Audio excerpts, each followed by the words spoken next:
కొన్నిసార్లు తాకట్టు కన్నా అమ్మకమే మేలు కదా. Value gold 9478947778. Hi, welcome to view point. Jaganmohan Reddy గారు ఒక ఛానల్కి ఇచ్చిన ఇంటర్వ్యూలో పవన్ కళ్యాణ్ గారి గురించి స్పందించారు. నేను దానికి కౌంటర్ ఇవ్వాలని అనుకుంటున్నాను. ఏం మాట్లాడారు ఆయన అంటే, పవన్ కళ్యాణ్ని అంటే ఒక వ్యక్తి పబ్లిక్ లైఫ్లోకి వచ్చిన తర్వాత ఆయన ఆదర్శవంతంగా ఉండాలి అని ఆయన చెప్పారు. ఆయన 5 ఏళ్ళకు ఒకసారి పెళ్లి చేసుకోవటం అంటే ఒక 3 పెళ్ళిళ్ళు చేసుకోవడం ఆయన 4 అంటాడు. కానీ ఆయన బహుభార్యత్వం కూడా కాదు అది. ఆయన చట్ట ప్రకారంగా వివాహం చేసుకున్నాడు. ఒక పెళ్లి తర్వాత ఇంకొక పెళ్లి చేసుకున్నాడు. చట్టపరంగా విడిపోయి చేసుకున్నాడు. దాని గురించి ప్రతిసారి జగన్మోహన్ రెడ్డి గారు కామెంట్ చేస్తారు. ఆ అంశానికి సంబంధించి ఒక ఛానల్లో మాట్లాడినప్పుడు ఆయన అన్న మాట ఏంటంటే, ఆదర్శవంతంగా ఉండాలి కదా, ఆయన ఆదర్శంగా తీసుకుని యువత చెడిపోతారు, అందుకే నేను ప్రతి సభలో ఆ అంశాన్ని ప్రస్తావిస్తాను అన్నాడు. ఆదర్శం అంటే ఏంటి జగన్మోహన్ రెడ్డి గారు? ఆదర్శం అంటే ఏంటి?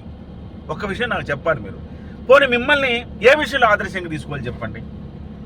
తండ్రి శవాన్ని పక్కన పెట్టుకొని మీరు అధికార యావతో సంతకాలు పెట్టించుకున్నారు కదా, దానికోసం మిమ్మల్ని ఆదర్శంగా తీసుకోవాలా? తండ్రి పదవిని అడ్డం పెట్టుకొని వేల కోట్ల రూపాయలు సంపాదించారు కదా, దాని గురించి మిమ్మల్ని ఆదర్శంగా తీసుకోవాలా? అధికారంలోకి వచ్చిన తర్వాత కన్న తల్లిని, సొంత చెల్లెల్ని పక్కన పెట్టారు కదా, దానికోసం ఆదర్శంగా తీసుకోవాలా? పోనీ అధికార యావతోటి అడ్డొస్తున్నాడని సొంత బాబాయిని లేపేశారని మీ మీద ఆరోపణలు ఉన్నాయి కదా, దానికోసం మిమ్మల్ని ఆదర్శంగా తీసుకోవాలా?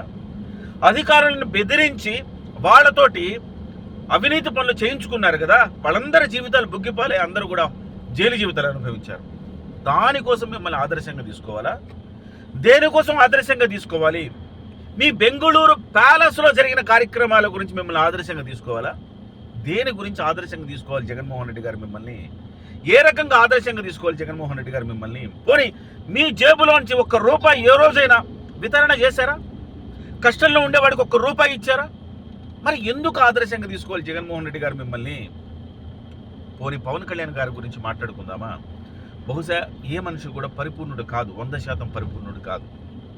అలాగా ఆయనకి ఒక విషయంలో ఆయనకు ఒక ఇబ్బంది జరిగింది, అది ఆయన పర్సనల్. అది కూడా ఆయన రాజ్యాంగబద్ధంగా చట్టబద్ధంగానే చేశాడు. ఎక్కడ కూడా బెంగళూరు ప్యాలెస్లో జరిగిన కథల్లాగా ఆయన ఏం చేయలే.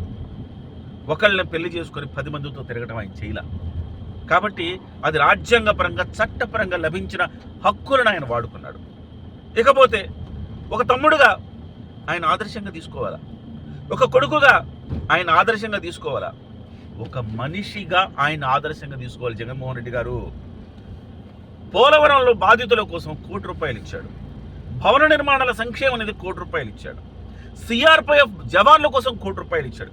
సొంత కష్టంతో చెమట చిందించి పనిచేసి వచ్చిన డబ్బుల్ని, సొంత డబ్బుల్ని ఇంత వితరణ చేసిన ఆయన ఆదర్శంగా తీసుకోవాలా? లేకపోతే తండ్రి పదవిని అడ్డం పెట్టుకొని వేల కోట్ల రూపాయలు సముపార్జించిన మిమ్మల్ని ఆదర్శంగా తీసుకోవాలా? ఆదర్శం అనే మాటకి మీకు ఏమైనా అర్థం తెలుసా? ఎందుకు మిమ్మల్ని ఆదర్శంగా తీసుకోవాలి? ఒక పాయింట్ నాకు చెప్పండి దయచేసి.